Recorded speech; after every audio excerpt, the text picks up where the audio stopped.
आज हम लोग पढ़ेंगे लाइफ प्रोसेस। ये जो चैप्टर है क्लास 10 का है, बायो।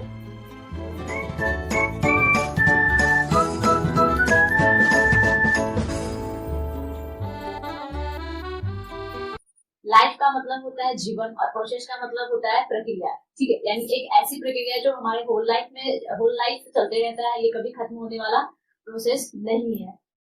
जैसे इसको इस तरीके से समझते हैं, ये जो होता है लाइफ प्रोसेस जो है हमारे पेड़ पौधों में भी होता है, हमारे आसपास होते रहता है और हमारे खुद के लाइफ में भी होता है। ठीक है, यानी ये कह सकते हैं कि एक तरह से बॉटनी और जूलॉजी दोनों के लिए है लाइफ प्रोसेस। पेड़ पौधों में भी सेम लाइफ प्रोसेस होता है और ह्यूमन नेचर भी उनका होता है, तो दोनों में अलग अलग प्रोसेस है। जैसा कि पेड़ पौधों में हमारा क्लोरोफिल के थ्रू होता है और लाइफ जैसे हमारे खुद की लाइफ में यानी ह्यूमन नेचर में होता है हमारा, जैसे खाना खाते हैं तो उसकी वजह से हमें जो न्यूट्रिएंट मिलते हैं उसकी वजह से, तो जैसे हम लोग ग्रोथ एंड डेवलपमेंट करते हैं तो वो तो सेम प्रोसेस है लाइफ प्रोसेस का। लाइफ प्रोसेस में सबसे पहला इंपॉर्टेंट जो टॉपिक है हमारा न्यूट्रिशन, यानी पेड़ पौधे में न्यूट्रिशन किस तरीके से जाता है और एनिमल यानी ह्यूमन और एनिमल्स यानी उसमें किस तरीके से न्यूट्रिएंट वर्क करता है। आइए देखते हैं हम लोग। सबसे पहले न्यूट्रिशन का मतलब होता है पोषण, यानी पोषण का मतलब ये है कि जो हम लोग खाना खाएंगे, जैसे हम लोग को भूख लगती है, डिजायर होती है, तो वो एक इच्छा जागती है खाने की, चाहे वो पेड़ पौधे हो या फिर ह्यूमन नेचर हो, दोनों का सेम ही प्रोसेस है। पेड़ पौधे को जब भूख लगती है तो अगर जब उसमें हम पानी डालेंगे तो वो अपना ग्रोथ एंड डेवलपमेंट करता है। अगर हम लोगों को भूख लगती है तो हम लोग खाने की इच्छा करते हैं, तो वो भी एक न्यूट्रिशन के रूप में ही आता है। तो पहले देखते हैं कि न्यूट्रिशन होता क्या है। तो the process by which an organism take food and utilize it is called nutrition. Okay, तो न्यूट्रिशन का मतलब होता है कि एक वैसा प्रोसेस, यानी न्यूट्रिशन एक वैसा प्रोसेस है जिसमें हम लोग ऑर्गेनिज्म यानी जो भी ऑर्गेनिज्म में हम लोग फूड यानी खाना खाते हैं, उससे जो भी एनर्जी मिलता है मुझे, उसे कहेंगे न्यूट्रिशन, यानी पोषक तत्व, यानी एक वैसा तत्व जिसे खाने से मुझे एनर्जी मिले, उसे कहेंगे हम लोग न्यूट्रिशन। क्यों जरूरी है नीडफुल न्यूट्रिशन? क्यों?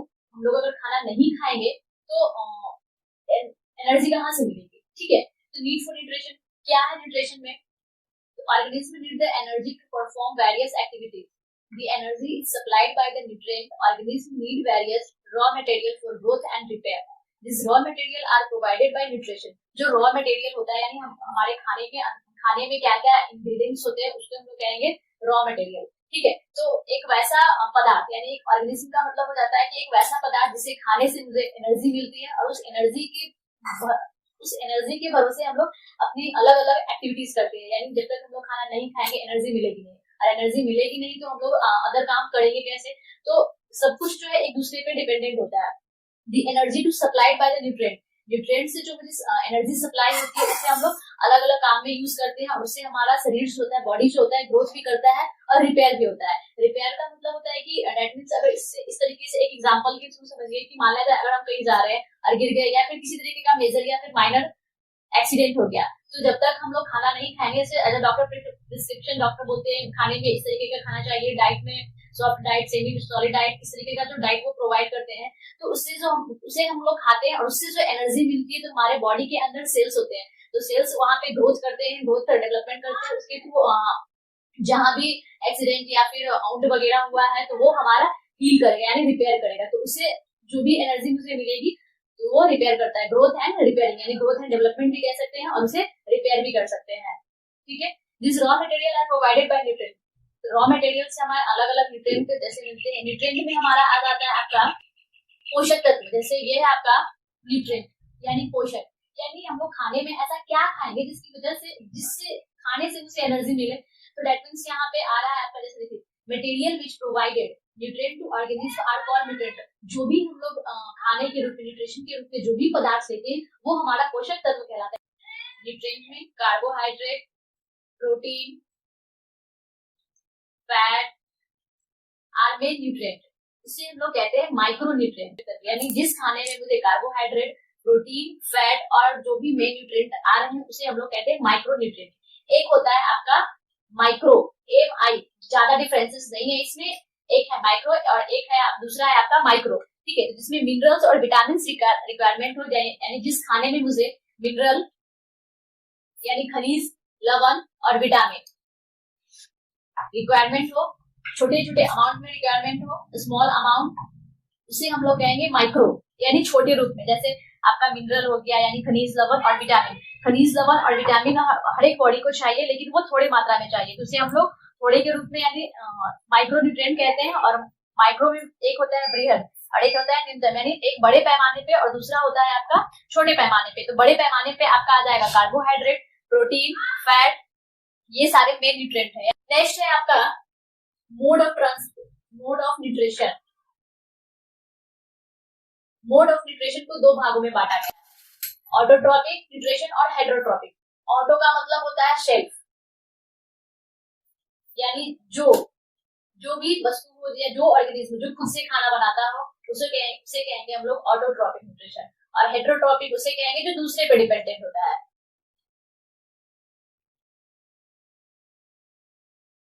ये बस एक समझने के तौर पे एक कह दीजिए तो कीवर्ड है, जिससे आप लोग इजीली तरीके से समझ सकते हैं कि न्यूट्रिशन का मोड क्या होता है। न्यूट्रिशन का मोड दो होता है, ऑटोट्रॉपिक और हेटेरोट्रॉपिक। ऑटोट्रॉपिक का मतलब होता है शेल्फ और हेटेरोट्रॉपिक का मतलब होता है डिपेंडेंट, यानी जो इंसान हो या पेड़ पौधे हो, ठीक है, जो दूसरे पे डिपेंडेंट नहीं होते हैं उसे कहते हैं ऑटोट्रॉपिक।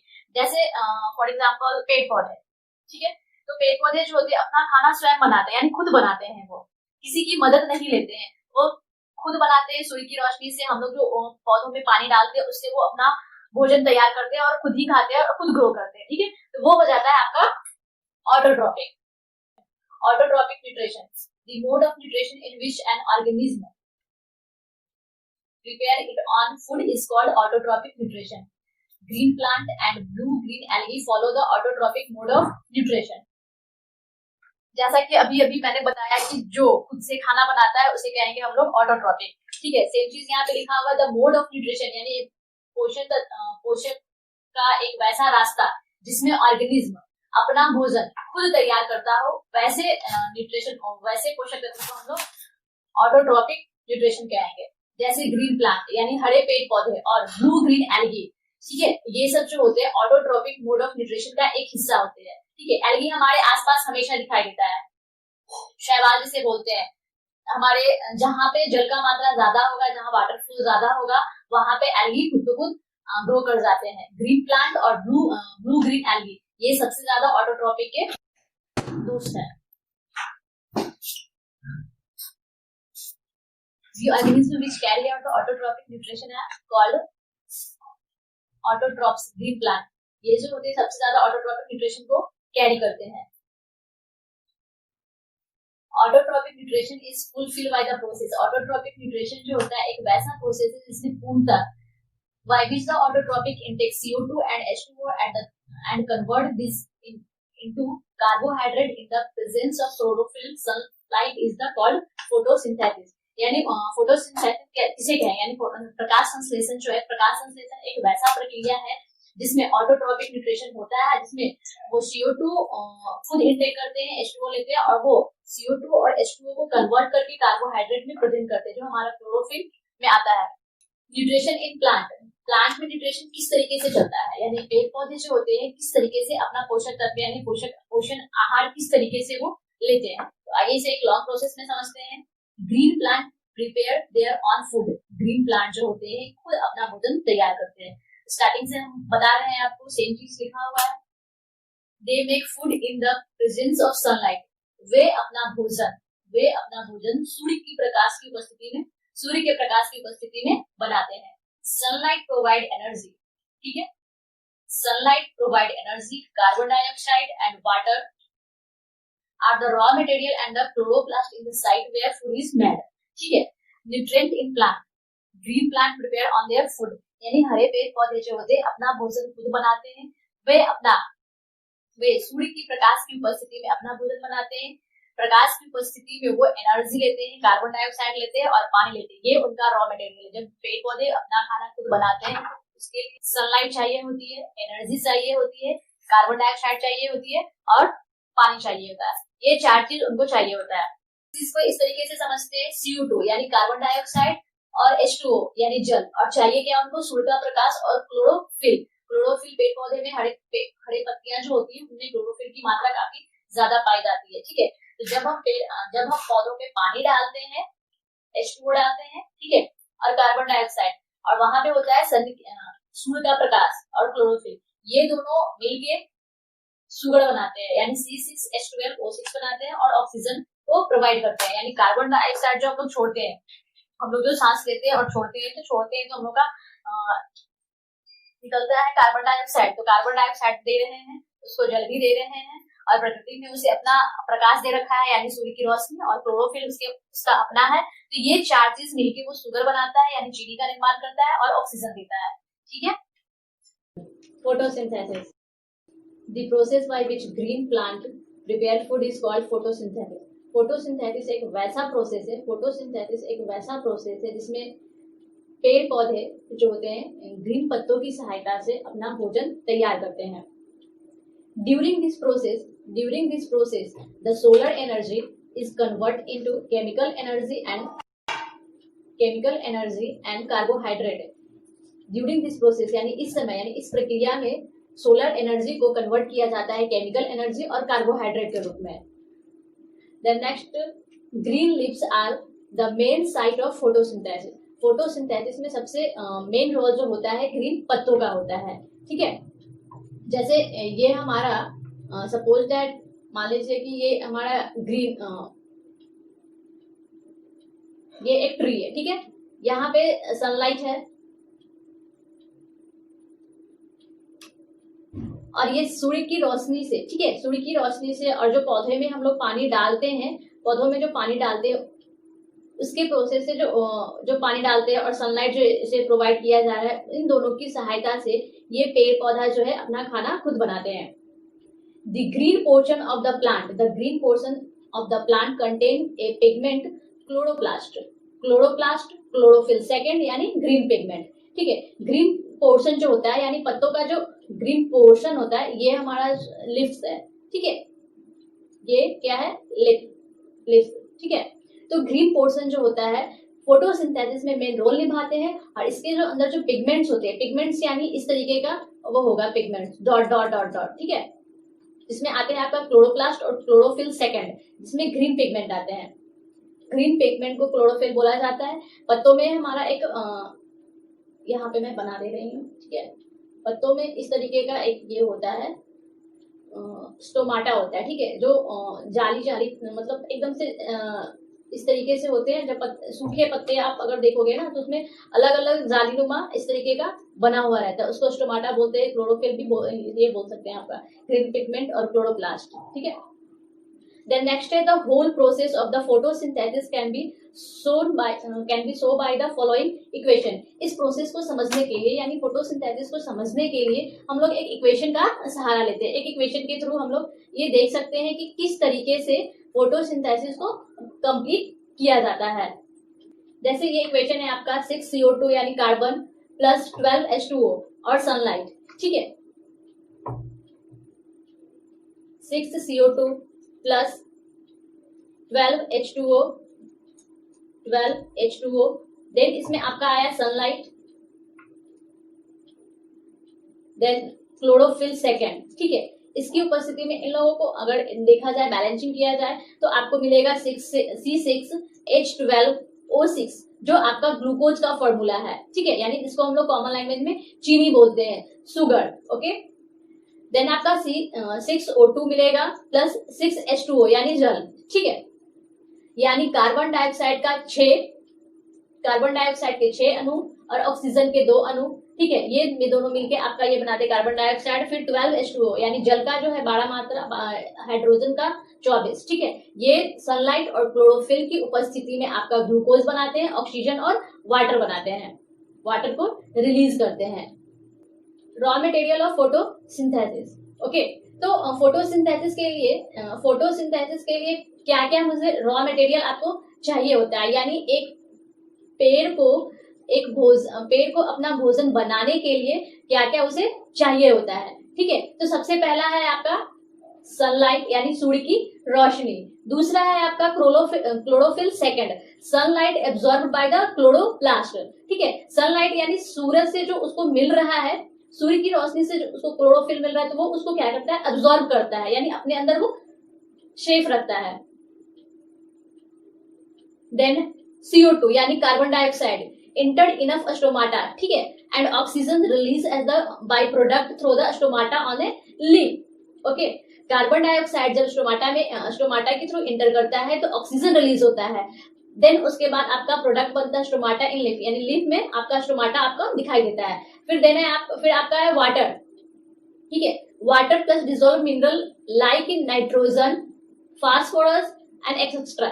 ओके, वाटर के साथ साथ यानी रॉ मटेरियल आपके लिए शॉर्ट फॉर्म में कहा जाए तो हम कह सकते हैं कि फोटोसिंथेसिस के लिए जो है आपका सनलाइट इंपॉर्टेंट है, क्लोरोफिल सेकंड इंपॉर्टेंट है, और कार्बन डाइऑक्साइड प्लस जल, ये चार चीज जो है फोटोसिंथेसिस के लिए काफी मायने रखते हैं, यानी काफी इंपॉर्टेंट रखते हैं। सब फर्स्ट ऑफ ऑल आपका sunlight, second chloroplast second, third हो गया आपका कार्बन डाइऑक्साइड, और लास्ट हो गया आपका वाटर। ये चार रॉ मटेरियल जो है मिलकर फोटोसिंथेसिस का निर्माण करते हैं। ओके फाइन, नेक्स्ट है आपका how do raw material for photosynthesis become available to plant, यानी प्लांट में जो है फोटोसिंथेसिस के लिए रॉ मटेरियल को किस तरीके से अवेलेबल किया जाता है। यानी ऐसा एक अभी हम लोगों ने पढ़ा है कि फोटोसिंथेसिस क्या होता है, यानी किस तरीके से वो होता है, लेकिन अब थोड़ा और डीप में जाके देखेंगे ये किस तरीके से अपना वर्कआउट करता है, यानी किस तरीके से अपना वो काम करता है। यानी सनलाइट, क्लोरोफिल, कार्बन डाइऑक्साइड और वाटर, ये चार चीज तो जाते हैं, ये अभी हम लोगों ने पढ़ा, लेकिन ये वर्क किस तरीके से करते हैं, यानी क्या प्रोसेस है, कौन कौन से स्टेप से ये होके गुजरता है, तब जाके अपना भोजन वो बनाते हैं, यानी किस तरीके से वो प्लांट जो है किस तरीके से अपना फूड प्रिपेयर करते हैं। तो देखते हैं, वाटर कम्स, ठीक है, water comes from the soil through the xylem tissue in root and stem. जब वाटर को हम लोग मिट्टी में डालते हैं, ओके, जब वाटर को हम लोग सॉइल में डालते हैं तो जाइलम के थ्रू, ओके, जाइलम टिश्यू के थ्रू वो रूट्स और स्टेम में पहुंचता है, ठीक है। जैसे ये जो आपका इस तरीके से कुछ समझते हैं, ये आपका पेड़ है, ओके, यहां आपने पानी डाला, यहां पे आपने पानी डाला, तो ये पानी कहाँ गया, इस मिट्टी पे गया, मिट्टी के थ्रू, ठीक है। यहाँ देखिए दिया हुआ है through the xylem tissue in root and stem, तो जाइलम टिश्यू, जाइलम और पौधों प्लांट्स में जाइलम और फ्लोएम पाए जाते हैं, ठीक है। तो यहाँ पे हमारा अवेलेबल होता है जाइलम टिश्यू जो रूट्स के थ्रू स्टेम में जाता है, ओके, ये रूट हो गया यहाँ पे, फिर ये स्टेम हो गया, इस तरीके से वो यानी नीचे से ऊपर की वो ओर वो जाता है, ठीक है। नेक्स्ट है आपका carbon dioxide, carbon dioxide comes the leaves through the stomata. Carbon dioxide जो है, जैसे अभी हम लोगों ने पढ़ा था कि carbon dioxide enter through stomata and oxygen is release as the by product through the stomata on the leaves. Same चीज यहाँ भी लिखा हुआ है कि carbon dioxide comes in the leaves through the stomata. Carbon dioxide जब leaves के थ्रू स्टोमाटा में आते हैं, ओके, यानी कार्बन डाइऑक्साइड जो होते हैं लिप्स के थ्रू स्टोमाटा तक वो एंटर करते हैं। Site of the photosynthesis, photosynthesis का कौन सा साइट होता है, मेन रोल कौन निभाता है, तो अभी बताया मैंने आप लोगों को कि लीफ जो है आपका सबसे इंपॉर्टेंट रोल निभाता है आपका फोटोसिंथेसिस में। तो chloroplast in the leaf, chloroplast contain chlorophyll green pigment, chlorophyll second जो होता है आपका ग्रीन पिगमेंट के रूप में काम करता है। ये एक फ्लो चार्ट है जो काफी इंपॉर्टेंट रखता है। मेन इवेंट ऑफ फोटोसिंथेसिस, यानी कौन सा मेन इवेंट है जो फोटोसिंथेसिस में काम करता है। तो फर्स्ट है आपका absorption of light energy by the chlorophyll second, absorption जो होता है आपका सेव करने के लिए काफी इंपॉर्टेंट है। फिर है आपका conversion of light energy into the chemical energy, splitting, यानी स्प्लिटिंग का मतलब होता है ब्रेकडाउन, यानी उसको तोड़ना, of water into hydrogen and oxygen, जो हम लोगों ने अभी लास्ट टाइम पढ़ा, अभी थोड़ी देर जैसे पढ़ा, उसका एक कह लीजिए तो शॉर्ट फॉर्म में है कि किस तरीके से फोटोसिंथेसिस काम करता है, ठीक है। फिर देन है आपका reducing of carbon dioxide to carbohydrate, ठीक है, रिड्यूस करता है कार्बन डाइऑक्साइड से कार्बोहाइड्रेट में वो रिड्यूस करता है। Sunlight activate chlorophyll which lead to splitting of the water molecules. Sunlight की उपस्थिति में यानी सनलाइट की प्रेजेंट में क्लोरोफिल स्प्लिटिंग करता है यानी ब्रेकडाउन करता है और वाटर के मॉलिक्यूल्स में वो परफॉर्म करता है, ओके। देन है आपका The hydrogen released by the splitting of a water molecules is utilized for the reduction. Carbon dioxide produces the carbohydrate. Okay. Hydrogen जब वाटर के फॉर्म में स्प्लिटिंग करता है यानी ब्रेक डाउन करता है तब वो कार्बन डाइऑक्साइड और कार्बोहाइड्रेट को प्रोड्यूस करता है. Okay. Then oxygen is the by product of the photosynthesis. Photosynthesis के दौरान ऑक्सीजन आपका एक प्रोडक्ट के रूप में बाहर आके निकलता है. Then carbohydrate is subsequently convert into a starch and is the stored in leaf and other storage part. Okay. Carbohydrate जो है आपका संतुलित करता है और ये जो होता है आपका स्टार्च में कन्वर्ट होके हमारे पत्ती यानी पौधों की पत्तियों में ये स्टोर रहता है यानी जो लिप्स होते हैं वहां वो स्टोर रहता है. Then the splitting of the water molecules is the part of the light reaction.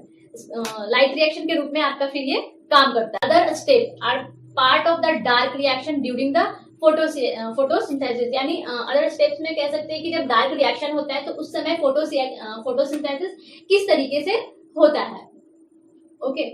तो एक है आपका जैसे ये सनलाइट, सूरज है आपका, ये हमारा लीफ है. ओके. तो सनलाइट जब लीफ पे पड़ता है तो कार्बन डाइऑक्साइड सनलाइट जब ये दोनों हमारे लीफ पे पड़ते हैं यानी पत्तियों पे पड़ते हैं तब ये जाके ऑक्सीजन को रिलीज करता है और कार्बोहाइड्रेट को भी रिलीज करता है. ठीक है. ये है आपका एक लीफ है जिसका अलग अलग पार्ट दिया हुआ है. ये आपका लैमिनन ऑफ लीफ ब्लेड है. जैसे मैं इसी को अलग से बना देती हूँ.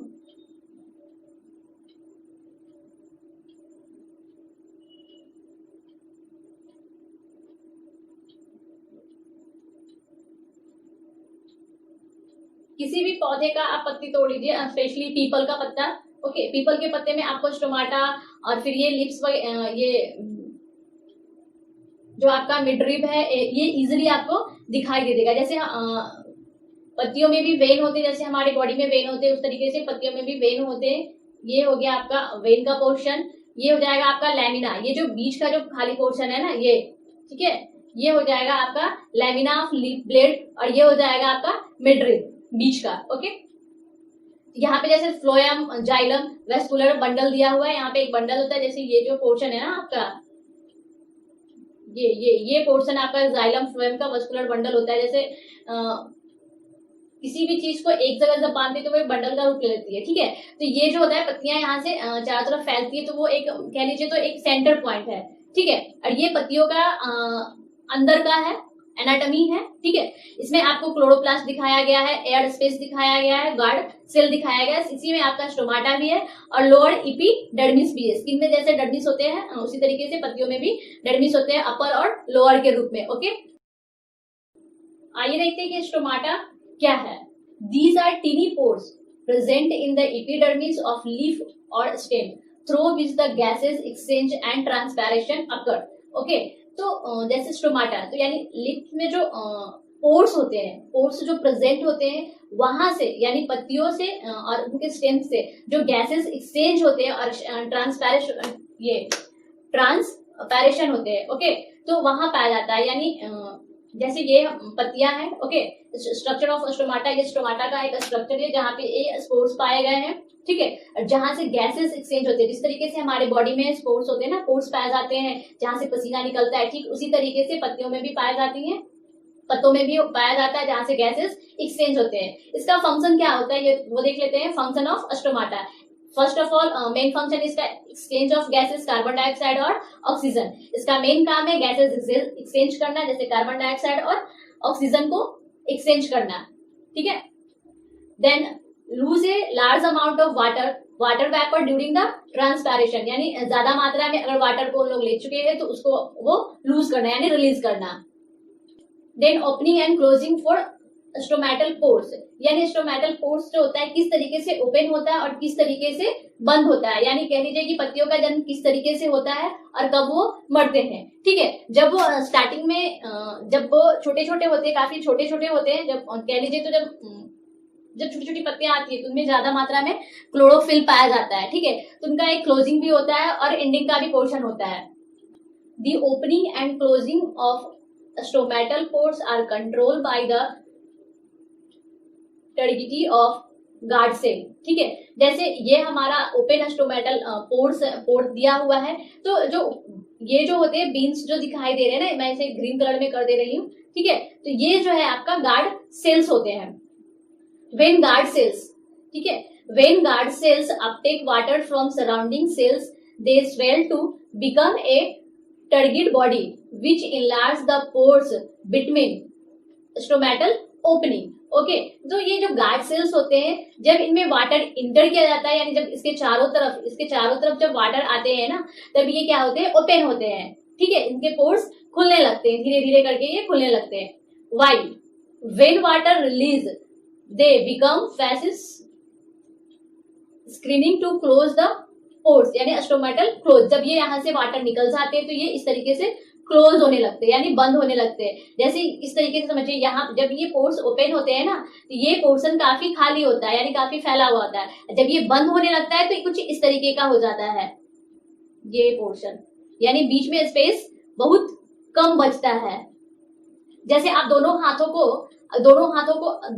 की हथेलियों को आपस में करेंगे तो वो बंद हो जाएगा, और अगर खोलेंगे धीरे धीरे तो ये ओपन हो जाएगा। ठीक उसी तरीके से ओपन स्टोमेटल पोर्स होता है। क्या है फोटोसिंथेसिस का सिग्निफिकेंस क्या है?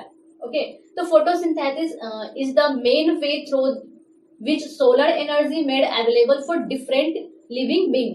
ओके, फोटोसिंथेसिस का मेन सोर्स होता है आपका सोलर एनर्जी, उसी से सारा कुछ आपका अलग अलग चीज बनता है। Then green plant are main product of food is the ecosystem. All other organisms directly or indirectly depend on green plant for food. Starting से पढ़ते आ रहे हैं कि फोटोसिंथेसिस में मेन रोल जो होता है आपका ग्रीन प्लांट का होता है। ठीक है, ग्रीन प्लांट लिप्स का होता है। तो यहाँ भी वही कहा गया है कि ग्रीन प्लांट जो है मेन प्रोड्यूसर है, यानी भोजन बनाने में मेन रोल जो होता है ग्रीन प्लांट का ही होता है, और ये इकोसिस्टम के लिए काफी अच्छा है।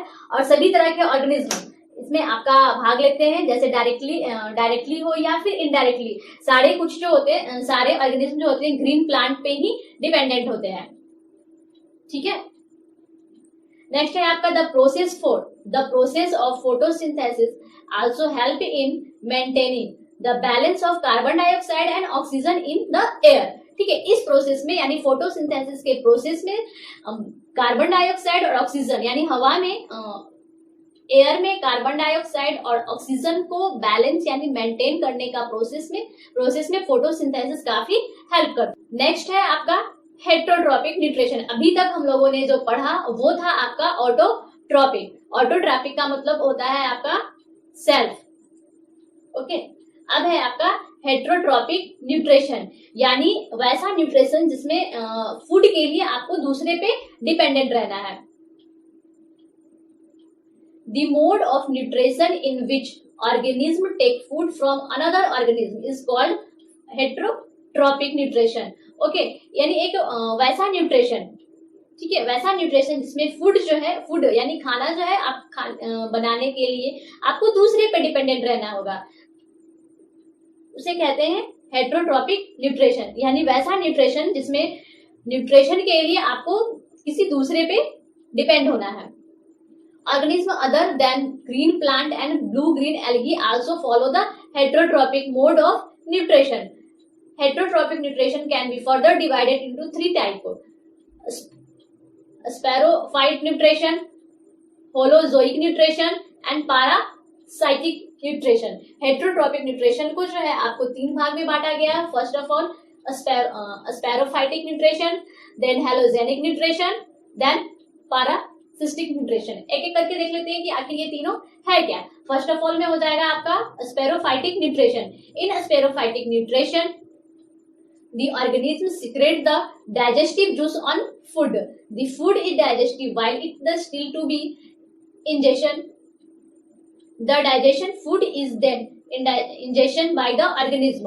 All the decomposer follow a sporozoite nutrition. Some like insect like housefly also follow the mode of nutrition, a sporophytic nutrition. That means कह सकते हैं कि से एक एग्जांपल के थ्रू समझ सकते हैं। जैसे हम लोग फूड खाते हैं, ठीक है। तो वहां से डाइजेस्टिव जूस रिलीज होता है, तब जाके उसका हमारे बॉडी के अंदर डाइजेशन होता है। ठीक है, यानी दूसरे पे डिपेंड भोजन तो फूड तो हम लोगों ने इंटर कर लिया स्टमक में, ठीक है, लेकिन वो क्या वो तुरंत वर्क करता है? नहीं करता है। वो माउथ टू स्टमक जब हम लोग खाना खाते हैं मुंह से तो वो पेट में जाता है, उसके बाद वहां कुछ प्रोसेस होता है, डाइजेस्टिव जूस निकलता है, तब जाके सारे कंटेंट मिलते हैं, अलग अलग पार्टिकल्स में डिवाइड होते हैं, तब मुझे एनर्जी मिलता है। ठीक है, यानी वहां पे क्या होता है, सभी डीकम्पोज होते हैं, यानी वहां पे जाके सभी लोगों का एक अलग से बायोडाटा बनता है। ठीक है, उस तरीके से उसका फिर न्यूट्रिशन होता है। जैसे कुछ इंसेक्ट जैसे हाउस फ्लाई, ये भी अपना mode of nutrition saprophytic nutrition के थ्रू ही करते हैं। देन है आपका हेलोजेनिक न्यूट्रिशन। तो in holozoic nutrition the digestion happens inside the body of organism, that is after the food indigestion most of the animal follow mode of nutrition. ये भी होलोजेनिक nutrition जो है एक न्यूट्रिशन का ही पार्ट है। इसमें आपका जैसे एनिमल्स ज्यादा काम करते हैं, वो भोजन को खा लेते हैं और बाद में वो पचाते रहते हैं, कह लीजिए तो जुगाली करते रहते हैं। ठीक है, कभी कभी आपने देखा होगा, अगर आसपास जानवर होंगे तो आपने कभी गौर किया होगा तो देखा होगा कि जब हम जानवर को खाना देते हैं तो बहुत सारा उसमें उसका जो कंटेंट है, जो फूड है वो डाल देते हैं। वो जल्दी जल्दी इनगल्फ तो कर जाते हैं, लेकिन बाद में बैठ के वो अपना मुंह चलाते रहते हैं। दैट मीन्स वो जितना भी खाना खाए हैं उसका वो डाइजेशन धीरे धीरे करते रहते हैं। Paralytic nutrition, the organism in which lives inside or outside another organism and derive nutrition from it is known as the parasite, and this type of mode of nutrition is called parasitic nutrition. For example, casta tick. Okay, parasitic nutrition जो होता है एक वैसा nutrition जिसमें outsider यानी दूसरे लोग उसको ड्राइव करते हैं, यानी बनी बनाई चीजों को वो लेके आते हैं, यानी दूसरे पे ही वो डिपेंडेंट रहते हैं। Nutrition in amoeba, amoeba is a unicellular animal in which follow is the hologenic mode of nutrition. In hologenic nutrition, the indigestion of food follow after indigestion of food.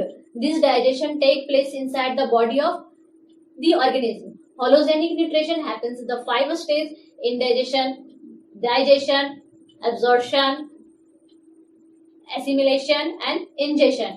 Okay, nutrition in amoeba, यहाँ देखेंगे हम लोग कि amoeba में nutrition किस तरीके से होता है।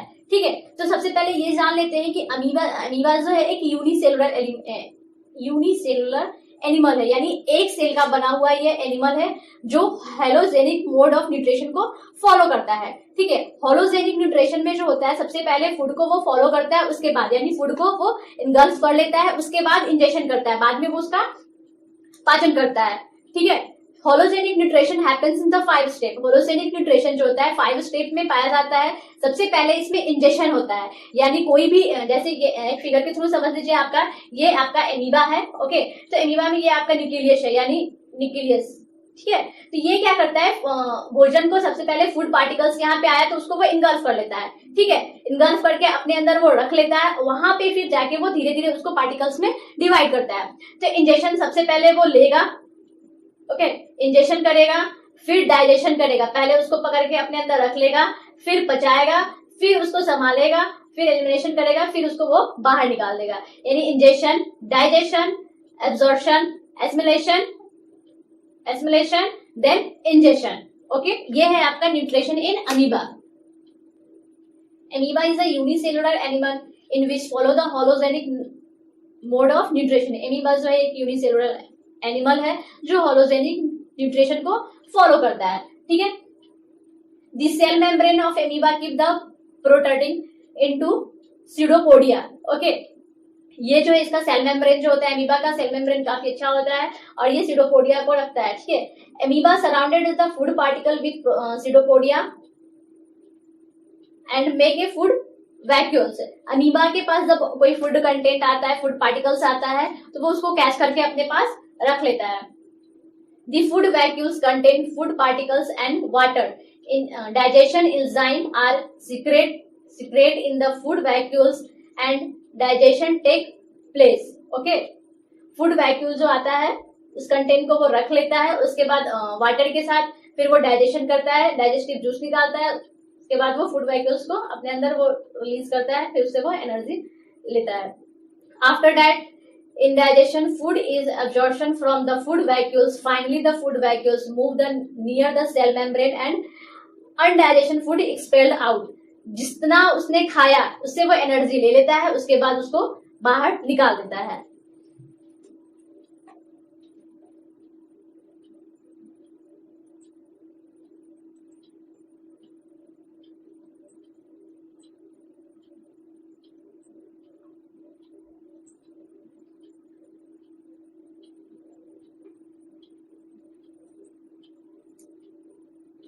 स्टेप ऑफ होलोजेनिक न्यूट्रिशन, यानी होलोजेनिक न्यूट्रिशन का क्या क्या स्टेप है. फर्स्ट स्टेप है आपका इंजेशन. यह जो है आपका the process of taking in the food is called ingestion. यह जो प्रोसेस है फूड का इंजेशन कहलाता है. Digestion, digestion the process of breaking complex food substance into simple molecule is called indigestion. Digestion, simple molecules thus obtained can be absorbed by the body. ठीक है, सबसे पहले देख लीजिए आपका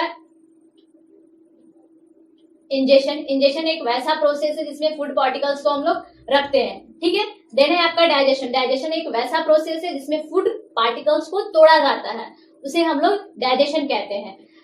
absorption, the process of absorption digestion food is the called absorption. ठीक है, absorption एक वैसा प्रोसेस जिसमें फूड पार्टिकल्स को डाइजेस्ट किया जाता है.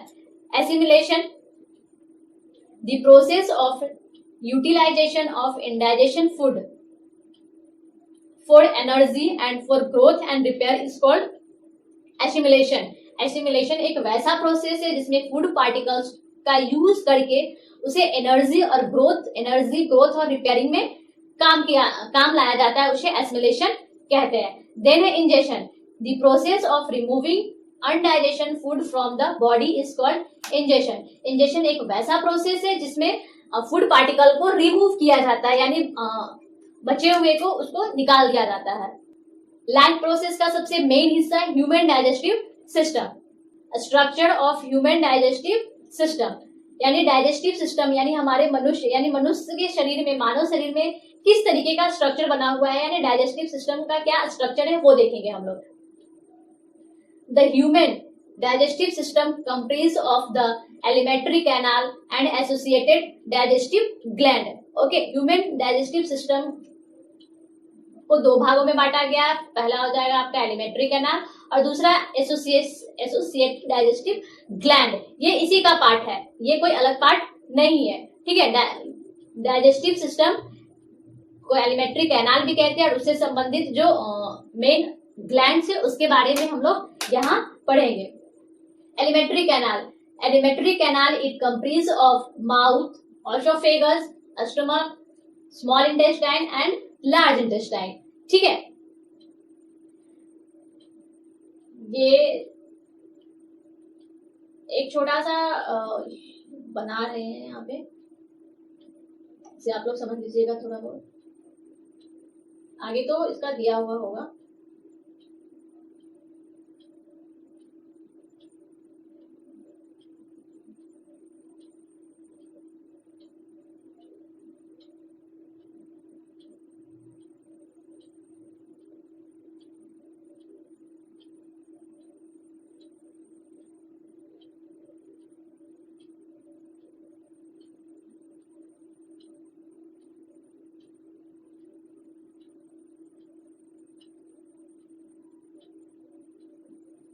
जैसे कि ये हमारा डाइजेस्टिव सिस्टम का एक रफली डायग्राम है जिसमें हम लोग खाना खाते हैं. ठीक है, ये मुंह से हम लोग खाना लिए और ये स्टमक में आया, सॉरी एसोफेगस के थ्रू स्टमक में आया, स्टमक से फिर स्मॉल इंटेस्टाइन में जाता है, स्मॉल इंटेस्टाइन से फिर ये लार्ज इंटेस्टाइन में जाता है और जो अपचा भोजन होता है यानी जो इंजेक्शन होता है आपका एनस के थ्रू बाहर निकल जाता है. ठीक है, तो एलिमेंट्री कैनाल का मेन पार्ट हो गया आपका माउथ, सेकेंड हो गया एसोफेगस, थर्ड हो गया आपका stomach, fourth small intestine and fifth और लास्ट हो गया आपका लार्ज इंटेस्टाइन. एलिमेंट्री कैनाल के 5 पार्ट होते हैं. फर्स्ट हो जाएगा आपका mouth, oesophagus, stomach, small intestine और लार्ज इंटेस्टाइन. देख लेते हैं associated gland. Main associated gland कौन कौन सा है आपका?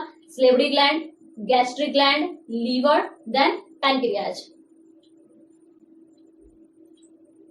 The mouth has teeth and tongue. Salivary gland are also present in the mouth. Mouth में जो होते हैं हमारे टीथ और टंग दोनों प्रेजेंट होते हैं और साथ ही साथ सलेवरी ग्लैंड भी वहां पे मौजूद होता है। यानी कह सकते हैं कि माउथ में जो है टीथ और टंग के अलावा सलेवरी ग्लैंड भी प्रेजेंट होते हैं।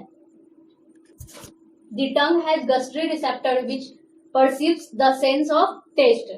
जो टंग होता है हमारे सेंस ऑर्गन को यानी टेस्ट को सेंस करता है कि वो शावर है, स्वीट्स है, ठीक है, या बीटर है, इस तरीके के टेस्ट को हमारा टंग प्रेजेंट करता है।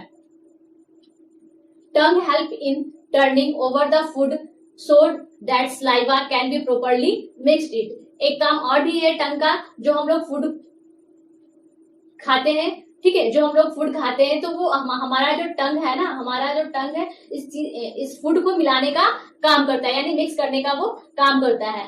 Teeth help in breaking down the food into smaller particles so that swallowing of food become eraser। Okay, teeth जो है एक इंपॉर्टेंट रोल निभाता है फूड को ब्रेक डाउन करने। ये टीथ जो है फूड को ब्रेक डाउन करता है छोटे छोटे पार्टिकल्स में और जीव जो है उसको सॉलो करने में हेल्प करता है। There 4 types of teeth human beings के अंदर 4 तरह के दांत पाए जाते हैं। Incisor teeth are used for cutting. Okay, पहला हो गया आपका, फर्स्ट हो जाएगा इंसाइजर जो भोजन को काटने का काम करता है। सेकेंड हो गया आपका केनाइन टीथ जो टेयरिंग फूड और क्रैकिंग हार्ड सब्सटेंस। केनाइन जो है फूड पार्टिकल्स को चीरने और फाड़ने का काम करता है, यानी उसको पार्ट में डिवाइड करने का काम करता है। देन थर्ड हो गया आपका प्रीमोलर। ओके, प्रीमोलर टीथ का काम होता है क्लोजर ग्राइंडिंग ऑफ फूड को ग्राइंड करने का काम करता है। And the molar are use to fine grinding. Okay, fourth हो गया आपका मोलर। पहला इंसाइजर, दूसरा हो जाएगा केनाइन, तीसरा प्रीमोलर और चौथा हो जाएगा आपका मोलर। ओके, इंसाइजर का काम होता है फूड को कटिंग करना, केनाइन का काम होता है फूड को पार्ट में डिवाइड करना यानी काटने का काम करता है, मोलर जो है उसको ग्राइंडिंग करने का काम करता है, सॉरी प्रीमोलर जो होता है उसको ग्राइंडिंग करने का काम करता है और मोलर जो होता है उसको फूड को अच्छे से मिलाने का काम करता है, फाइन ग्राइंडिंग करता है। यह है हमारा एलिमेंट्री कैनाल का फिगर, ठीक है।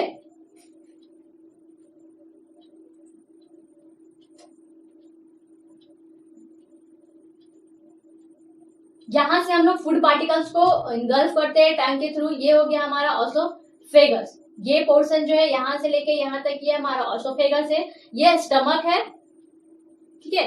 यहाँ से जस्ट एसोसिएटेड हमारा डायफ्राम होता है, यहाँ पे गॉल ब्लैडर, लीवर, पैनक्रियाज सब होते हैं। ये हमारा लार्ज इंटेस्टाइन है और ये स्मॉल इंटेस्टाइन, ठीक है। तो इस तरीके से इसको समझ लेते हैं कि जब हम लोग फूड को इंगल्फ करते हैं तो माउथ के थ्रू, ठीक है, यहाँ पे हमारा टंग भी अवेलेबल होता है, टीथ भी अवेलेबल होता है, सलेवरी ग्लैंड होते हैं यहीं पे, ठीक है, सलाइवा, ये पूरा पोर्शन हो गया हमारा माउथ का। यहाँ से फूड पार्टिकल्स यहाँ से इंटर करता है, स्टमक में जाता है, स्टमक के through food particles small intestine में आता है, यहाँ पे मिक्सिंग ग्राइंडिंग ये होता है। फिर वो जो भोजन नहीं पच पाता है, जो फूड नहीं पचा है, तो वो आपका लार्ज इंटेस्टाइन में आ जाता है, लार्ज इंटेस्टाइन के थ्रू आता है, फिर धीरे धीरे एनएस के थ्रू वो बाहर निकल जाता है। यहीं पे हमारा होता है अपेंडिक्स। हालांकि इसका कोई काम नहीं होता है, ये ऐसे ही। Salivary gland secrete saliva. Salivary gland जो है सलाइवा को सिक्रेट करता है। Saliva make the food slippery which make it easy to swallow the food. Saliva also contain the enzyme salivary amylase or ptyalin. Salivary amylase digests starch and convert it into sucrose and maltose. Salivary gland जो है saliva को secrete करता है। saliva से जो होता है आप saliva से food जो है अच्छे से mix हो जाता है, easy वो swallow करने में आसान होता है। यानी सलेवरी ग्लैंड से सलाइवा नामक एंजाइम सिक्रेट होता है। सलाइवा जो है फूड को शॉलो करने में इजी करता है। Saliva contain enzyme salivary amylase और टाइलिन। सलाइवा में एंजाइम और टाइलिन भी पाए जाते हैं। Salivary amylase digest starch and convert into sucrose and maltose. Salivary जो है एमाइलेज को डाइजेस्ट करता है, इससे आपका स्टार्च और सुक्रोज यानी माल्टोज में ये कन्वर्ट होता है। Osophagus taking food from mouth to stomach by peristaltic movement. Oesophagus जो होता है फूड को लेता है, यानी मुंह से फूड को लेकर वो स्टमक तक वो पेरिस्टालिक मूवमेंट के थ्रू स्टमक तक वो पहुंचाता है। अब देख लेते हैं पेरिस्टालिक मूवमेंट आखिर होता क्या है। तो peristaltic movement rhythmic contraction of muscles of the lining of the alimentary canal to push the food forward. Peristaltic movement एक ऐसा मूवमेंट है जिसमें रिदम कॉन्ट्रैक्ट होता है।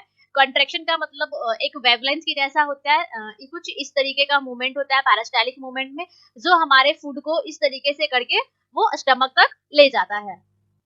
ये एक फ्लो चार्ट है जिसमें हम लोग देखेंगे कि माउथ, जब हम फूड को लेते हैं तो वो माउथ में जाता है। माउथ में हमारा टीथ, टंग होता है और स्लेवरी ग्लैंड होता है। तो माउथ से intake the food, whole food. हम लोग जब मुंह में एक भोजन को लेते हैं, टीथ जो होता है उसको चिविंग और ग्राइंडिंग करने में इजी करता है। टंग जो होता है उसको फूड को रोलिंग करता है और टेस्टिंग भी करता है, ठीक है। स्लेवरी ग्लैंड जो होता है swallowing करता है, pushing down the food, secrete saliva plus mucus. Salivary gland जो होता है, स्लेवरी ग्लैंड से हमारा फूड को सॉलो करने में इजी होता है और साथ ही साथ उससे जो स्लाइवा और म्यूकस सीक्रेट हो रहा है उसकी वजह से फूड अंदर इनगल्फ होने में काफी इजी होता है। स्टार्च से आपका माल्टोज यानी शुगर का निर्माण होता है। इसमें स्लेवरी और एमाइलेज यानी स्लाइवा का भी काफी बड़ा रोल होता है। स्लाइवा की वजह से ही हमारा फूड स्टमक में एंटर करता है। अब देख लेते हैं स्टमक। फूड तो स्टमक में आ गया है, तो स्टमक आखिर होता कैसा है। तो stomach is a bag like organ, highly muscular valve of the stomach help in Corning the food. Stomach जो होता है हमारा बैग लाइक स्ट्रक्चर होता है, कुछ इस तरीके का स्ट्रक्चर होता है स्टमक का। मैं यहाँ बना दे रही हूँ।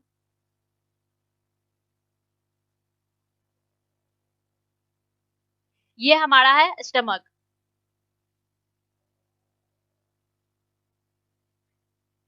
ये एक बैग लाइक ऑर्गन होता है। ये जो ऑर्गन होता है मतलब बैग के जैसा होता है।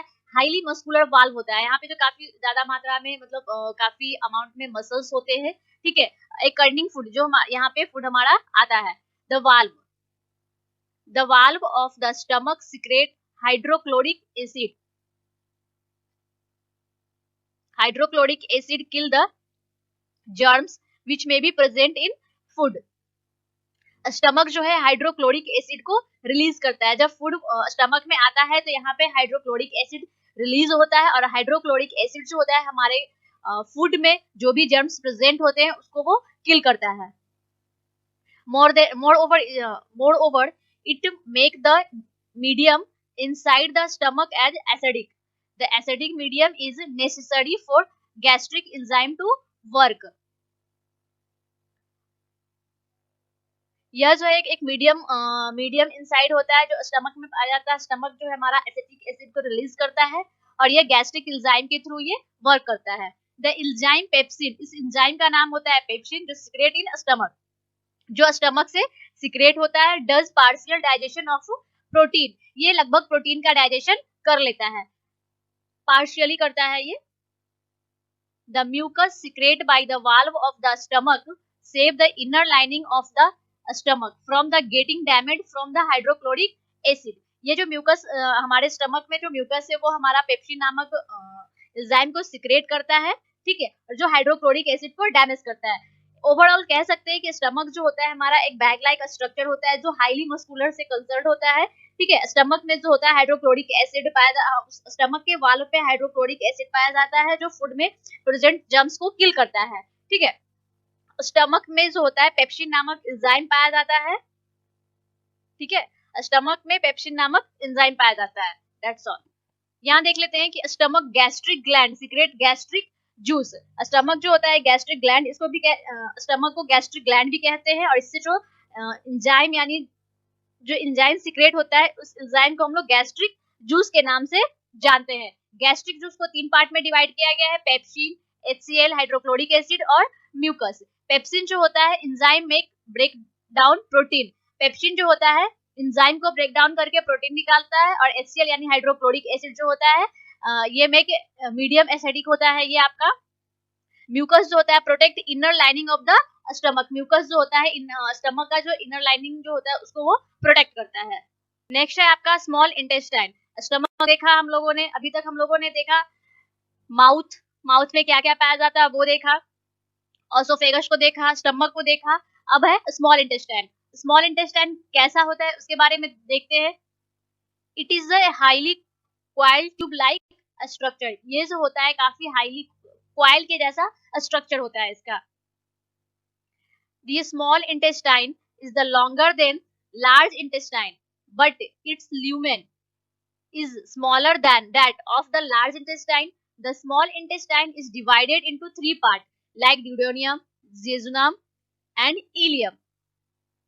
स्मॉल इंटेस्टाइन जो होता है क्वाइल के जैसा इसका स्ट्रक्चर होता है. यह जो होता है लार्ज इंटेस्टाइन से बड़ा होता है, लेकिन इसमें ल्यूमेन पाया जाते हैं जिसकी वजह से ये छोटा छोटा दिखता है. स्मॉल इंटेस्टाइन को 3 पार्ट में डिवाइड किया गया, ड्यूडोनम, जिजुनम और ileum. Liver is the largest organ of the human body. The liver manufacture bile which get stored in the gallbladder. From the gallbladder bile is released and when required. Liver जो होता है human body का सबसे बड़ा organ होता है. ठीक है, लीवर से जो होता है आपका बाइल मैन्युफैक्चर होता है यानी बनता है, और यहाँ पे स्टोरेज भी रहता है गॉल ब्लैडर का. इसमें गॉल ब्लैडर भी होते हैं. लीवर का स्ट्रक्चर कुछ इस तरीके से होता है.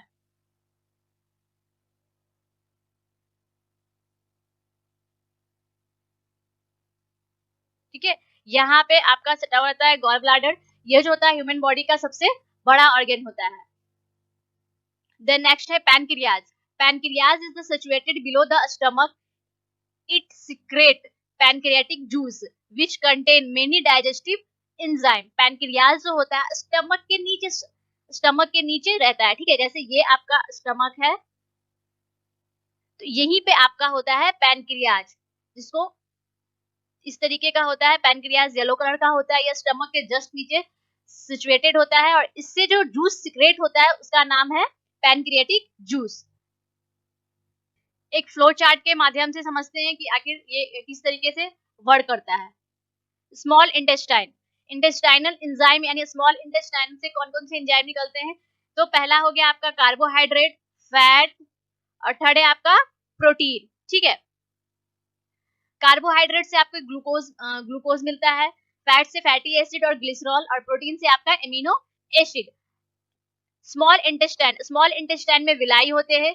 Help in absorption of food into the blood.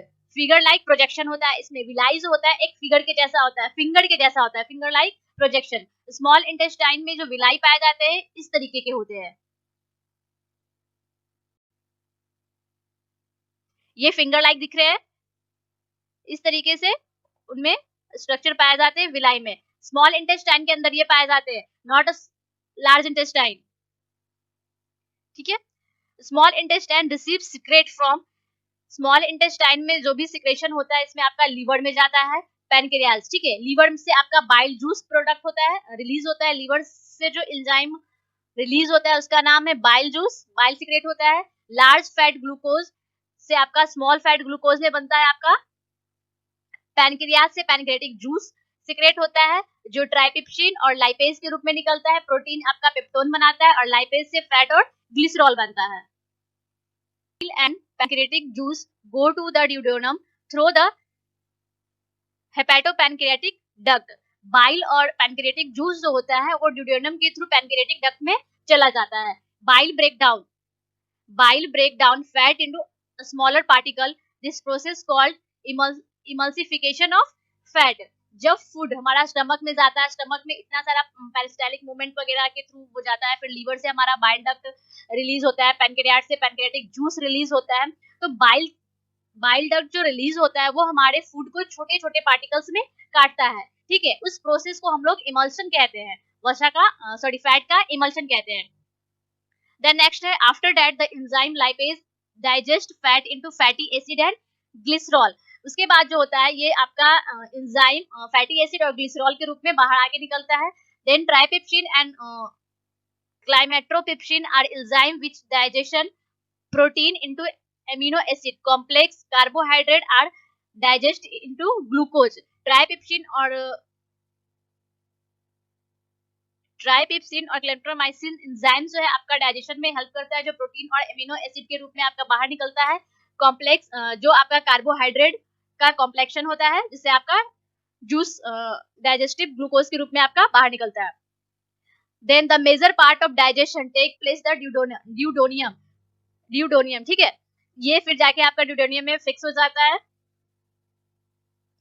एक इंपॉर्टेंट लाइन है, no digestion take place in the jejunum, jejunum कोई डाइजेशन का प्लेस नहीं है, ठीक है। The inner wall in the ileum is projection into numerous finger like structure called villi, जो finger like structure होता है उसे विलाई कहते हैं। अभी अभी जैसे मैंने बताया फिंगर लाइक, इस तरीके के विलाई होते हैं, ठीक है। इस फिंगर लाइक प्रोजेक्शन को ही हम लोग विली के रूप में जानते हैं, विलाई, ठीक है। Villi increase the surface area inside the ileum so that optimum absorption can take place. Moreover villi also reduce the ileum of the lumen of ileum so that food can stay from the longer duration in it for optimum observation. Digestion food absorption by villi. जब food stomach से small intestine में जाता है तो वहां पे बहुत सारा प्रोसेस होता है, एंजाइम निकलते हैं, बाइल डक्ट रिलीज होता है, पैनक्रियाटिक जूस रिलीज होता है, फिर वो जाता है, फिर वहां विलाई अपने रूप से काम करता है, तब हमारे फूड का डाइजेशन होता है, ठीक है। Large intestine, large intestine is the smaller than the small intestine. Large intestine जो होता है स्मॉल इंटेस्टाइन से छोटा होता है। Undigested food goes into the large intestine, ठीक है। जो अनडाइजेस्टेबल फूड होता है वो हमारा लार्ज इंटेस्टाइन में आके स्टोर हो जाता है। Some water and salt are absorption by the wall of the large intestine. After that the undigested food goes to the rectum from where it is expelled out through the anus, ठीक है। अनडाइजेस्टेबल food हमारा large intestine में आके absorb हो जाता है, फिर कुछ वहां पे आपका कुछ वाटर भी एब्जॉर्ब रहता है जो लार्ज इंटेस्टाइन में होता है, उसके बाद वो अनडाइजेशन फूड जो होता है रेक्टम के थ्रू, वो रेक्टम से होते हुए एनएस के थ्रू वो बाहर आ जाता है। Large intestine absorption excess of the water, the rest of the material in remove from the body via the anus. इस प्रोसेस को इंजेक्शन भी कहते हैं। इस पूरे प्रोसेस को समझने के लिए एक बार हम फिर उस फिगर पे चलते हैं जहां पे एलिमेंट्री कैनाल का फिगर दिया हुआ था, ठीक है। वहां हम लोग एक शॉर्ट फॉर्म में समझ लेंगे कि लाइफ प्रोसेस क्या है। सपोज दैट मान लीजिए कि यहाँ पे एक फूड है, ठीक है, फूड है, ये आपका मुंह से आपने खाया, ठीक है। तो यहाँ पे आपके मुंह में क्या क्या अवेलेबल है, टंग है, टीथ है, ठीक है, और आपका बकल स्लेवरी ग्लैंड भी यहाँ पे मौजूद है। तो जब फूड को हम लोग मुंह में लेते हैं तो वो मुंह में लेते हैं तो दांतों से काटते हैं, ठीक है, टंग से मिलाते हैं, फिर उस फूड को ये फूड जो है धीरे धीरे आपका ऑसोफेगस में आता है। फूड आपका यहाँ पे आ गया ऑसोफेगस में, यहाँ पे पेरिस्टालिक मूवमेंट होता है, यहाँ से ये फूड क्या होता है आपका स्टमक में आता है, ठीक है। फूड आपका स्टमक में आया, यहाँ पे आपका बहुत सारा एंजाइम सीक्रेट होता है, यहाँ पे आपका पेप्सिन, गैस्ट्रिक जूस, यहाँ पे आपका लीवर है, ये जो दिख रहा है ये लीवर है, ठीक है। लीवर से आपका बाइल डक्ट रिलीज हुआ, पैनक्रियाज से, यहीं पे पैनक्रियाज होता है, जस्ट ये पोर्शन आपका पैनक्रियाज यहाँ पे दिखता है, यहीं पे पैनक्रियाज होता है। तो पैनक्रियाज से आपका क्या होता है, पैनक्रियाटिक जूस निकलता है, ये फिर यहाँ पे स्मॉल, ठीक है, बहुत सारा मूवमेंट होता है, फिर यहाँ पे डाइजेशन होता है, इसमें आपका विलाई पाया जाता है, फूड यहाँ पे आता है, फूड फिर आपका स्मॉल इंटेस्टाइन में आता है, ये पोर्शन जो है आपका स्मॉल इंटेस्टाइन का है, इसमें विलाई पाए जाते हैं जो फिंगर लाइक स्ट्रक्चर होते हैं। स्मॉल इंटेस्टाइन जो होता है बड़ा होता है लार्ज इंटेस्टाइन से, दिखने में भले ही छोटा है, नाम भले ही छोटा है, लेकिन है ये लार्ज इंटेस्टाइन से भी बड़ा, ठीक है। इसमें फिंगर लाइक स्ट्रक्चर पाया जाता है, इसमें विलाई भी होते हैं, यहाँ पे फूड का मिक्सिंग होता है, बहुत तरीके से अलग अलग तरीके से इसको तोड़ा जाता है, तब जाके डाइजेशन होता है। फिर अनडाइजेस्टेबल फूड, ठीक है, अनडाइजेस्टेबल फूड मान लेता है ये फूड आपका नहीं पचा, ठीक है, तो ये फिर आपका लार्ज इंटेस्टाइन में आ जाता है, और लार्ज इंटेस्टाइन से इसमें आपका वाटर वगैरह कुछ होता है थोड़ा बहुत, फिर ये आपका रेक्टम में आता है, और रेक्टम से एनएस के थ्रू आपका ये अनडाइजेस्टेबल फूड बाहर निकल जाता है। ये है आपका लाइफ प्रोसेस का एलिमेंट्री कैनाल का शॉर्ट फॉर्म। इस फिगर के थ्रू आपको समझ में आ गया होगा, उम्मीद करते हैं। नेक्स्ट में है आपका रिस्पायरेशन। भोजन का तो हम लोगों ने देख लिया किस तरीके से वो हमारे बॉडी के अंदर काम करता है। फिर नेक्स्ट में देखेंगे, नेक्स्ट टॉपिक में हम लोग देखेंगे रिस्पायरेशन, यानी हम लोग श्वसन किस तरीके से लेते हैं, रिस्पायरेशन गैसेस किस तरीके से एक्सचेंज होता है, हमारा लंग्स किस तरीके से काम करता है वो देखेंगे।